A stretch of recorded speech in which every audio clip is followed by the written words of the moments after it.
Hello, everyone. Welcome to the Spacing Out Podcast. Josh again. Sorry if I sound a little stuffy. I've been sick. That's why this episode's a little delayed. Also, been working on a lot of projects, which actually I'm going to cover. Just hop into that right away, actually. So, we've adjusted our business plan functionality. I don't know. Exposure. I'm starting to put content now on the Patreon, the same type of content that I put in the contender section of the Discord. That is for the paid, it's the premium membership in the Discord where you get to see, my buy alerts, options trades, long term alerts, my weekly updates, and any market insights. The Patreon's gonna be interesting because with the Discord, it's all like real quick as it happens, notes, and then like the end of the day, going through the Patreon and kind of collecting those into a long form like article almost is nice. It's the same. It's still the same content, but me actually putting it twice, or at least reorganizing it for the Patreon makes that content a little bit more like a blog. Which I think is kind of nice. And I'll still give the live buy alerts for Patreon users. I might eventually make some sort of private group or some sort of distribution method for the alert system that'll be accessible to Patreons just in the future, if that's requested. If we don't see that requested, I'm just going to continue just using the Patreon. It's a pretty, they have an app as well on your phone, so I think a lot more people are able to use that over more easily over Discord. It's more simple, straightforward. I think that the goal here is to get content as many people as possible. So, but still keep a low barrier of entry. And $30 might be a little high when you compare it to some technical analysis services, but understand that the amount of content and insight is going to be nothing like a technical analysis service. Not to hype myself up too much, but just trying to be realistic about, I'm doing deep dives into companies. I'm giving good insight on macroeconomics. I built the whole educational center in the Discord. That's my baseline of knowledge. Well, a fraction of it because we're still building it. But that's what's that type of concrete foundation and my years of experience are put in that Patreon and in this contenders package, and it's pretty much everything gets put in there. And even things that I learned from other places, because I think that's the thing that annoys me the most about other services. And sorry, I'm gonna get to the market and stuff in a moment. I'm just gonna dwell this for just a little bit longer, just to give a little explanation for those who are watching this. The thing I find that I often, when I was learning and I was new to this industry, before I even worked on like in the institutional side, I found it annoying how everyone who was running their own services would often almost play like end all be all, and it's just not honest. There's no one in this industry that knows everything. Everyone's got a buddy or a coworker or another expert that they network with. That's why Bloomberg Terminal is so popular. It's probably half of it is the news and data, and the other half is the social media aspect. Same thing with like Real Vision. You're paying, I don't know, like thousands upon thousands a year. It's not just for the news content. It's also for the social networking aspect of that. So, yeah, my goal is to share as much of that good info as possible. Pick out the stuff that actually matters, and kind of walk you through how my mind works in my posts. And I'll often play both sides of arguments and and kind of show you what a scientific analytical perspective on a lot of these situations, how that plays out. Okay. And my understanding of different social trends from my fundamental understanding of humans. And actually, one of the things that is a nice transition away from hyping myself up and into the actual markets and news and things that's going on. Facebook announced that they've been working for several months on a more basal form of their platform that doesn't have any algorithms built into it. As soon as this hit, I saw lots of people were, kind of excited about it. And there's a few things there that kind of bug me. One of them is, why did it take a few months to develop it when it's just the basal form of Facebook? Like, did it really took several months to develop it? I think that they're rather implying that they're trying to build it on the blockchain, which means that they could decentralize it for the metaverse, which is actually much bigger news than just making a non-algorithm version of Facebook. Now, there's no confirmation on that, but that's where my mind goes when I think about that, because I think the intent, and some people hold the belief that that Facebook causes a lot of the social media issues, or that Twitter does. And sure, they could do a lot of things better. The only thing that takes for evil to thrive is for good men to do nothing, right? They don't have to do evil things. They just have to do nothing. And I think that it explains a lot of the mistakes of the management teams and the social media companies that I think I've seen. But I also think, and they are warranted and valid. And I also think, though, that a lot of the criticisms are actually just excuses for a lack of personal responsibility. I think a lot of these algorithms are just have actually just become acclimated to our inclinations and inclinations, probably not the right word, our human tendencies. We become tribal naturally. We like seeing more of the things we like. We're more likely to engage with things that upset us. These algorithms only just play on, and maybe they exaggerate them. And so that'd be the part I'd give. That'd be the give and take on that perspective. It's like, okay, I bet it does exaggerate it pretty extensively. And it's not okay to get people like angered and frustrated. But, and I've talked about this a little bit before, but, giving it some thought, there does need to be more give and take there. There does need a little bit more balance in that perspective of how that play out. And when that news hit, and that was the first thing that came to my mind was, if they really are just trying to make a version with no algorithms, all it's going to do is show us that we need to take more blame rather than just saying all the terrible things that we tend to do are completely the fault of social media. It's like, no, you still pick up your phone and go on them. So, and interact with fake and argue with fake bots. So, yeah, that's something that's worth recognizing. And I've argued with probably fake bots as well. Maybe not so much on Twitter. I don't usually tend to argue with people on Twitter or the social medias. Actually, I've been pretty good with age. So let's get into a deeper dive of the market. Very early this morning, as SPY was selling off, I was preaching in the Discord like, this is bullish. I see rally into the close. I was looking at TLT kind of relaxing and selling off. That's our long bonds.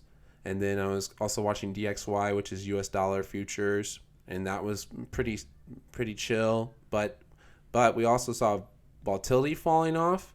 And even though SPY was selling off, the Russell 2000 held its strength all day long.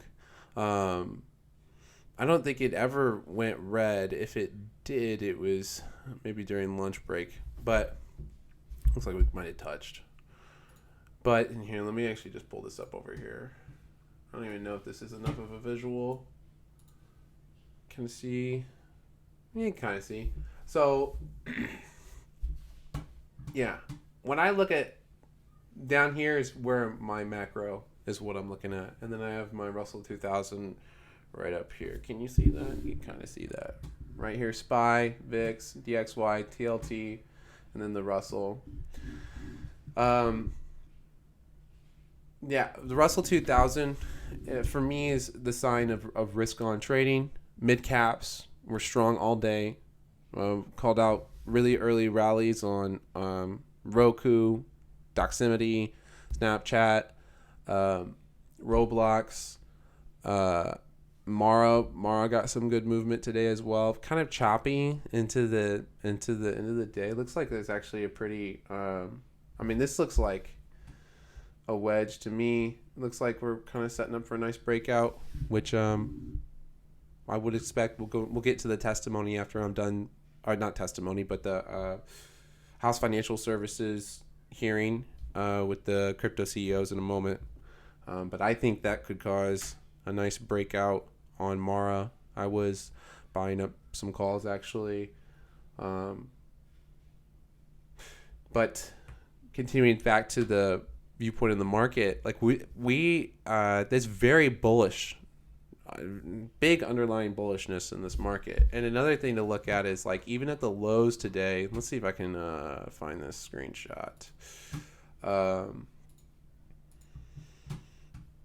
And we can see right here, I took this screenshot. Ooh, is that gonna... Can't even really see it. What I'm looking at here is the flow. And the we were seeing bullish flow even at the lows.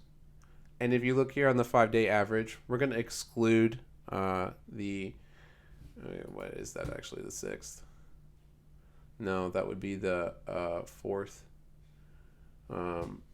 This big down day, this was all news, scary news and headlines. On these average days where we're kind of just dealing with the circumstances that we have now without any major new... holy cow, I've got sick fog brain.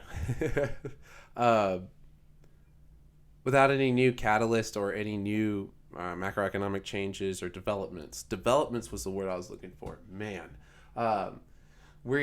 Without any new developments, we're seeing more bullish on the bullish days than we are seeing bearish on the bearish days. And that's a big deal. Can't really use volume as much of an indicator as previous market environments because it's usually a golden indicator, but with so many retail traders and algorithms in the market, I've seen it falling off more and more and more. And I've heard other people commenting on it, which actually made me feel better because I was kind of questioning that occurrence. And I'm not even sure if that's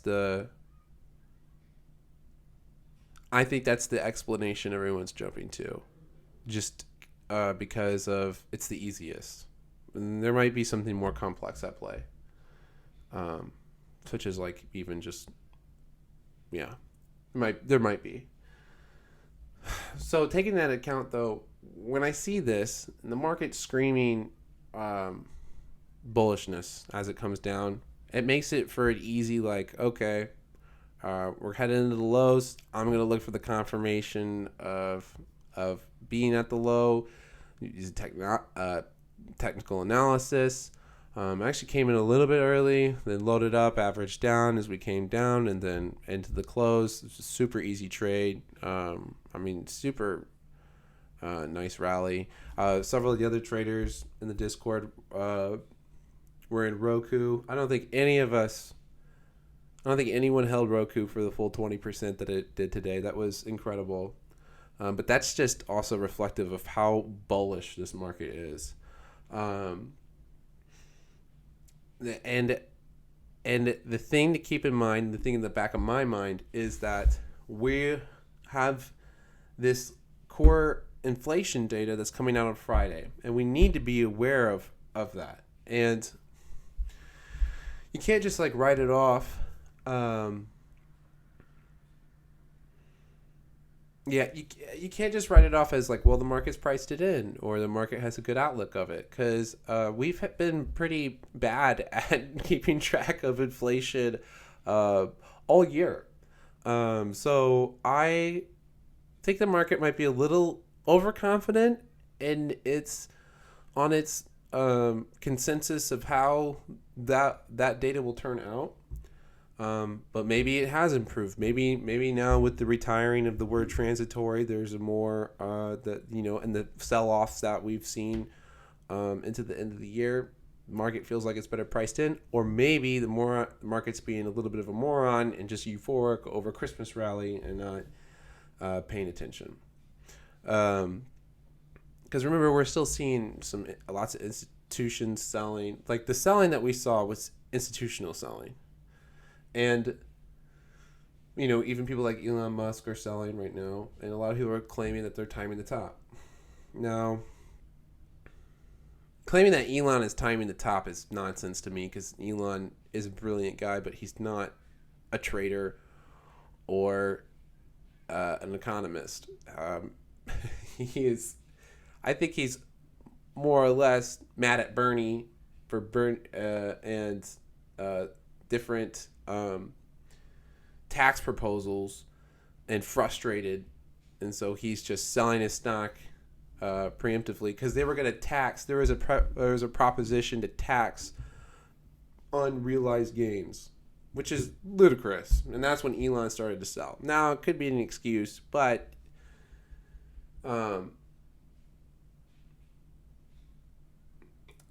I don't think there's anything nefarious about him doing that. I don't think he's like being selfish and trying to get out at the top. This guy's, I don't know why everyone assumes he's going to do something evil. Like, he just changed the whole world and made electric cars. Quit trying to villainize him. There are plenty of people to villainize. Go villainize them. People who actually do things that hinder progress and improvement in society. Yet everyone wants to focus on him, despite the fact that he got rich doing good, when it was not really so many people, but there's definitely other issues to focus attention on. And the obsession with trying to paint him as a bad actor is so irritating to me. Because it doesn't make sense, and it's just nonsensical, and it's unproductive. Anyways, moving on from that. So I'm worried about Friday. And then, without a doubt, looking into next year, I think there's plenty of reasons to be bearish. Now, at which point the market is going to adjust for this, I don't know. And we could see continue. The way I'm thinking right now is we'll probably continue to see a market rally. Maybe we get a correction or some sort of black swan event, because there's a lot of different scenarios where those could play out. But barring that, the constituents in the government and the Federal Reserve have been very open and honest about the risks that we're going to see next year. And the conversations and narratives that I've seen across different podcasts and legitimate news sources, and even expressed by, just holistically, seems to acknowledge that there's going to be a downturn next year. Yet the market still hasn't reacted in a negative way. It's a forward-looking market. And so people sometimes think, well, the market's just focused on what's right in front of its face. Yes, sometimes it does, for sure. And sometimes, passive market effects that take over, and this market just melts up. It's an everything bubble. So what happens in an everything bubble? Either everything falls apart, undergoes massive innovation, or just continues. It's like everything's inflating. So I think that also the bonds selling off is signaling to the market. I don't know, it's not verified, but it's signaling to the market that in the long term, we'll have a strong enough economy to continue to tighten monetary policy, which you need a strong market to do that, in a healthy way, that is, and still have growth. So that's my current outlook on the market, and I'm not the only thing that I'm after Friday's data. I think over the weekend, do another video. If that goes well, though, pretty much, if it goes bad, we'll know. If it goes well, I think we'll see a full-blown Santa rally, although I would be cautious holding it all the way up until the end of the year. And then I would expect lots of institutions to take new positions into January. And I would definitely expect some big re-entrances into cryptocurrencies come early next year. I think that the sell-off, a lot of companies made more than they expected, or big whales made more than they expected. They're taking some profits, getting ready to pay the taxes, and I think starting next year they'll enter back in and maybe even reallocate the percentages of what they want to invest. Because remember, if they invest if they only want to, this is important to know. Like there were headlines at one point about Cathie Wood selling Tesla. Oh, she's selling Tesla and it's her number one position as it goes up. So everyone's trying to say this must mean it's the top. That's not true necessarily on its own. Like, you need more information to make a determination like that, because the prospectus for the ARK ETF allows them to allocate 10% of the portfolio to any one position. So as the stock runs up, it will breach that 10%, and they are forced to sell the stock to keep within the parameters of their 10% allocation. Now, they get some leeway on that, of course, because if, the stock doubles, it's not like someone's going to arrest them or something ridiculous. But they will adjust to keep within their prospectus that they the parameters of how they are going to handle their portfolio and fund. Same thing occurs with a lot of these institutions that are like, okay, I'm going to have 1% of Bitcoin, and they bought it at like 16,000, and then it went to 60,000. Obviously, that's no longer. It's most likely that's no longer 1% of their portfolio. So either they let it run, for the full year, see, okay, well, how far does it go? Or they adjust and take profits as it becomes more than 1% of the portfolio. Now, that's just all examples. But that is the most likely scenario, in my opinion, for these sell-offs. And it's also, I think it's also important to recognize that this is a good time to buy cryptos. I see this market getting so bullish next year, which I guess is a good transition into the hearing today. And I just want to take a moment and actually, first of all, let's do an overview.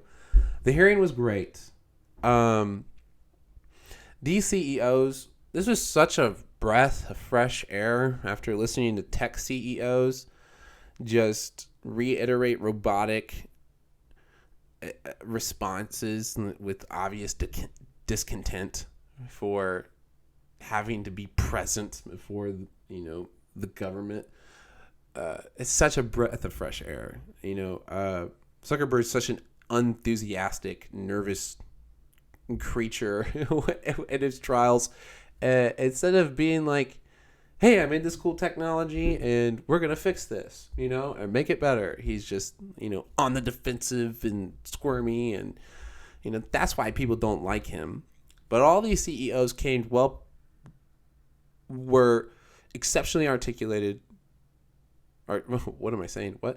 Exceptionally articulate, well prepared, well studied, well researched, as you would expect. You know, um, that's just a factor of intelligence. You're talking about a really early technology. And these people were some of the first. And of course they're going to be brilliant. You have to be brilliant to be able to take a novel technology and bring it to mass adoption. That's no easy feat. And all of them seemed very authentic, very in pursuit of the good, and were extremely patient with the government officials, which I think is great. Now, of course, the government constituents, some of them ask some of the dumbest questions. But I mean, that is what it is. The Federal Reserve seems a little bit more informed, but I think it was definitely a great showcasing of some of the talent that we have here in this country. We have, which actually brings me to the 29-year-old. I don't want to get Samuel Bankman-Fried, who's a 29-year-old PhD physicist, multi-billionaire. I think they clock his net worth at like $29 billion. I mean, these are some impressive people. And I also, was it the CEO of BitFury? It was Brian, right? I'm sorry, I'm looking at the Discord notes. I put Brian Brooks, yeah, BitFury. He was, I think he got most of the attention from the constituents because he has larger ties to the government, to the financial system. He's got a long background. And he put, some really interesting ideas forward that were pretty well accepted by the government and the constituents. A lot of them had irrational fears about the U.S. dollar. They mainly wanted to focus on stable coins, which is, like the 2+2 of cryptocurrencies. They're such expansive. It's such an expansive sector, and it's like, okay, here's a few breadcrumbs. Come along with me, like Congress this way. Congress, hello, like, we're doing this. You want to help? Yeah. So there's going to need some hand holding, but I think that went really well, and I was surprised by the bipartisan support, feedback. Some of the constituents just gave them opportunities to just cover things that they thought the CEOs would want to mention to the greater population of the room. So that was nice to see. Well, like already, because that's already signs of some teamwork and fluid teamwork.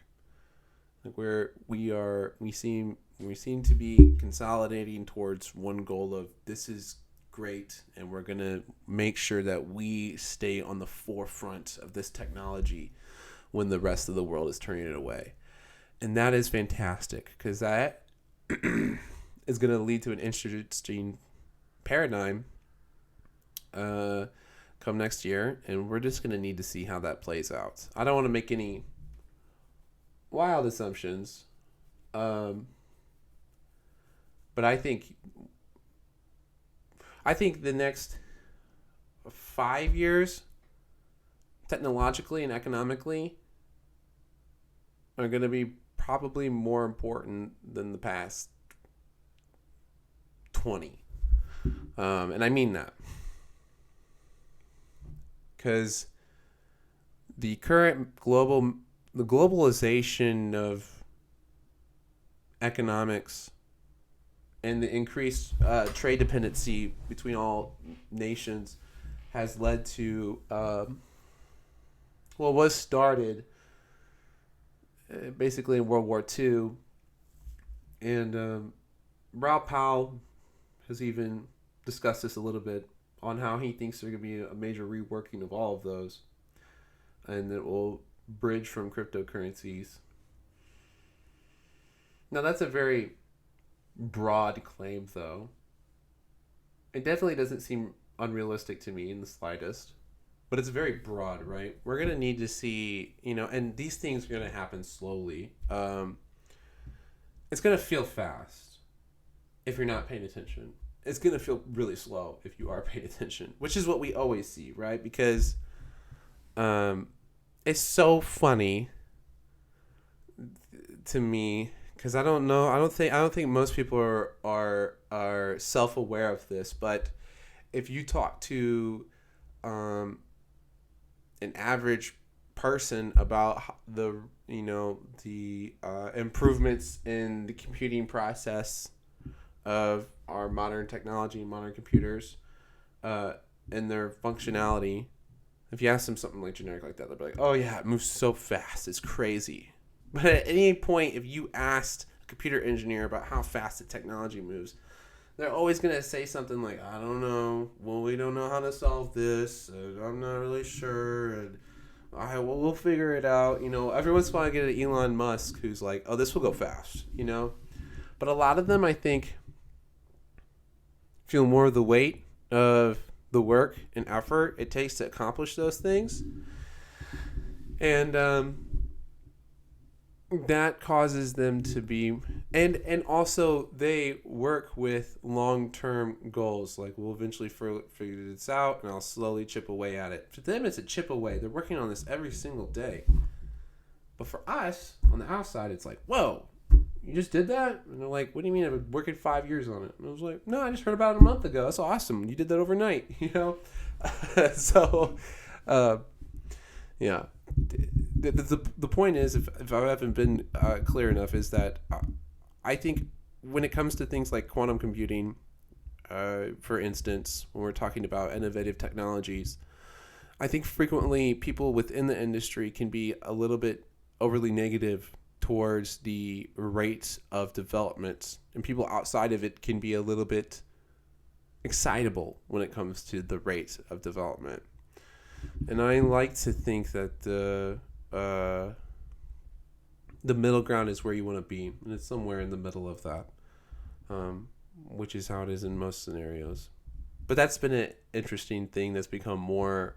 That's been an interesting observation I've had, especially as this server grows more and more, and we're starting to get a lot of people who are specialized in different industries, or a few engineers, or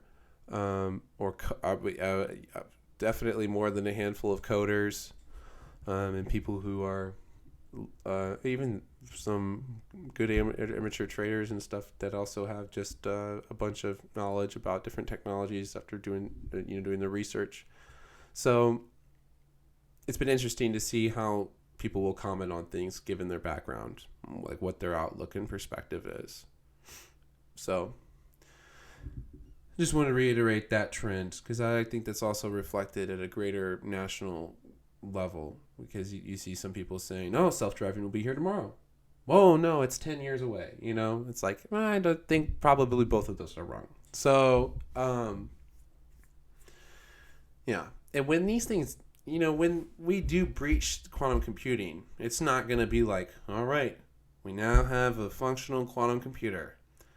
Now we'll take another decade to make it a little bit better. It's like, no. Once they figure that out, it's going to be like everything else in technology. It's going to be exponential. Every little step leads to quicker little steps, and then they compound and build on each other. Yeah, technology is exponential in nature. So, and deflationary.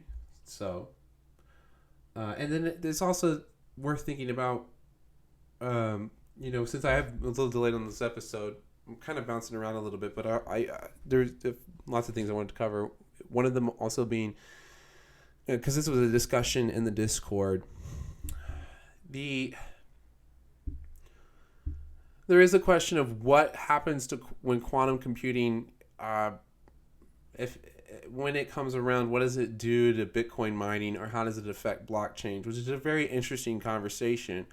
one of the things I want to iterate is that in a free market, especially with these cybersecurity attacks, people who are a team of people who have the sole goal to protect a network will always be a random or small team of hackers that are trying to get into it. One is I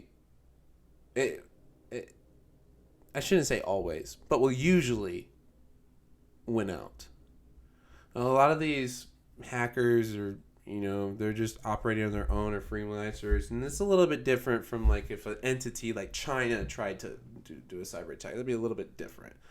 But I think even when it comes to that, we still have so much talent in this country, and especially as China's economy starts to take a downturn, and as they start to limit, because they destroyed their education system just earlier this year. So I think as that starts to take a downturn, all the talent's going to be sucked up by us. The whole world's a mess, right? I mean, just think about it. Democracies are in a massive decline. So all this conversation about like, will we be overtaken by one of these governments? Will we not be able to protect the blockchains? Will we be able to stop the hot hackers? Or will we be able to keep up with innovations? That's like, sometimes people get a little too militaristic in their viewpoint, and they forget that people are people and they want to live somewhere nice. So they want to live somewhere nice. They want to be happy. They want to have a family. They want to pay for things. There aren't people that wake up like, I'm gonna make weapons and crush Americans. There are people who are like that, who have grown into that. But most people, especially scientists who are analytical and objective and data driven, they just want to work on what makes them happy and what their passion is. And they want to live somewhere nice while they do it. So I think, given the global environment, we'll see people leave, and we'll actually see more talent come back to the U.S., especially as we're starting to repair our education systems, not with any help from the government, because holy cow, they have done a number on it. But with Udemy and Chegg and I don't know why I named two the smallest, but like master classes and different specialized schools that's being offered by Tesla, and Google's working one, and Microsoft's working on one, and Amazon's considering it, and Apple's working on one or considering it. For the top 5 jobs in America, teacher took the 5th spot, and that's because some of these great professors are also offering courses and certifications that you can get online. This is the future, in my opinion. This whole like pay triple what the average household income is for your schooling to get a degree that's oversaturated and will take you 30 years to pay off is unsustainable nonsense. Like you don't need to have an economics degree, or you don't need to be particularly well informed or intelligent to come to the conclusion of like, oh yeah, that doesn't work long term, because it's so absurdly ridiculous. The fact that it was even allowed to get to the extent that it's at is ludicrous, and these schools are so ungodly predatory that it's good that there's this disruption. It's good that there are these alternative means of education, and they're more specific and they're more practical, and these corporations these corporations moving away from hiring people from name brand schools is what will drive the nail in the coffin for a lot of these schools that are about to go out of business. And my word, the absolute worst thing we could do is try to raise the spending on education and trying to save these schools. But I can already just hear the headlines of oh, such and such group wants to destroy schools by cutting funding. And it's like, no, stop letting them charge ludicrous prices. And they know they can charge ludicrous prices because they know you'll give them the money. And what do they do when you give them the money? They built pools instead of building better educational processes and resources. They spend it on activities. They profit off of people who are in their prime, athletes, and then give nothing back to them. Like, everything about these schools has become so corrupt and devious almost. Yeah. Rant over on that. But I like any stocks that provide an educational platform that is separate from that. And Udemy actually had earnings, although I'm filming this a little bit early to comment on that. But we can actually maybe do a quick maybe, has anyone written about it yet? I'm gonna have to call this episode a little bit early. Well, actually, we're 41 minutes in. Holy cow! Sorry, my congestion's just getting bad. My asthma's acting up. Udemy shares are trading higher after the company reported better than expected Q3 sales and issued Q4 above estimates. That is excellent. Fantastic. Yeah. And that company's cheap right now. I gave a buy alert on it today because I like that company. I've actually taken my very limited coding skills are from Udemy classes, which were very reasonably priced and extremely informative. The amount of content you can get just from which by the way, if you're you know what, we're gonna end on this note. And welcome to the Spacing Out podcast. If this is your first episode, they're all like this. If you're young and you're maybe not even I've talked to a few of the younger people in the Discord who are like 18, 19 or in their early 20s, and they're thinking about going back to school or they are in school. For me, looking back, I have the background in the sciences, and I am glad I did that. It's a part of how I got to where I am today. But I can't help but recognize that in today's environment, I'm going at this at the wrong angle. Let me take a different angle. Actually, let me go for something a little bit better. You're probably being told very traditional things on what you should do that are not reflective of the changing environment, the changing social environment and advantages that you can play into, okay? If you want to be at the forefront of whatever you want to do, I would definitely take some time to look at what online courses are available for you to learn more about the profession that you would like to do. If you want to be a coder, I would definitely think twice before spending $200,000 or, that's probably exaggerative, but in some cases not at all. Before you take that huge debt burden, maybe look into some of these other forms of learning and certifications you can get, especially with a job like that. Put together a cool coding project and then show them that to them.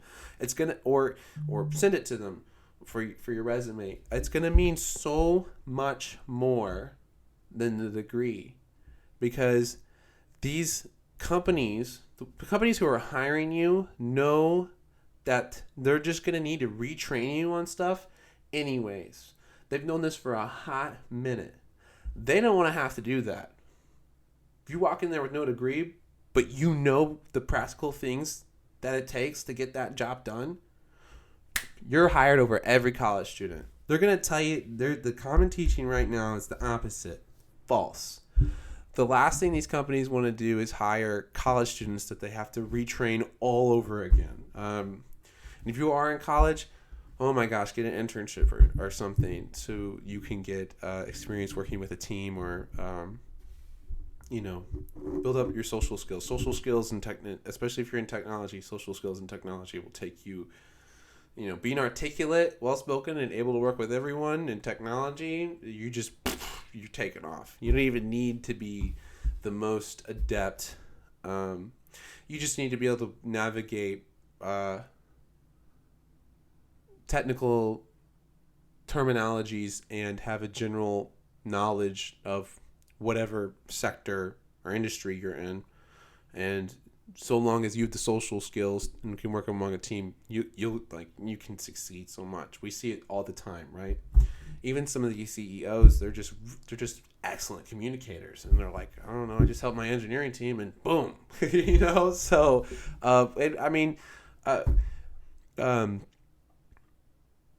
Steve Jobs was a perfect example of that. So, yeah, and he was, albeit a really smart guy as well, because he did that before it was like, today it's like that's what you should aim for, but he did it with, he's very counterculture about the way he tackled his career. But I think that's something you definitely need to consider as a young person. These, or even just when you're considering about what you want to do for a living, like there are a million different ways to make money now. Technology and all these different avenues you can take are pretty excellent. And if you just listen to all of that, you're like, dude, I'm watching you so I can learn how to be a day trader. Word, I'll help you with that. That's why I built a masterclass. And on that note, I hope you all have a wonderful rest of your week. I probably won't do another YouTube episode until this weekend, but we'll see. Probably just going to be waiting on the core inflation data and getting over this sickness. So on that note, I am going to take a nap and then make some TikToks. And I hope, see you guys this weekend, most likely. Guys and girls, you know what I mean.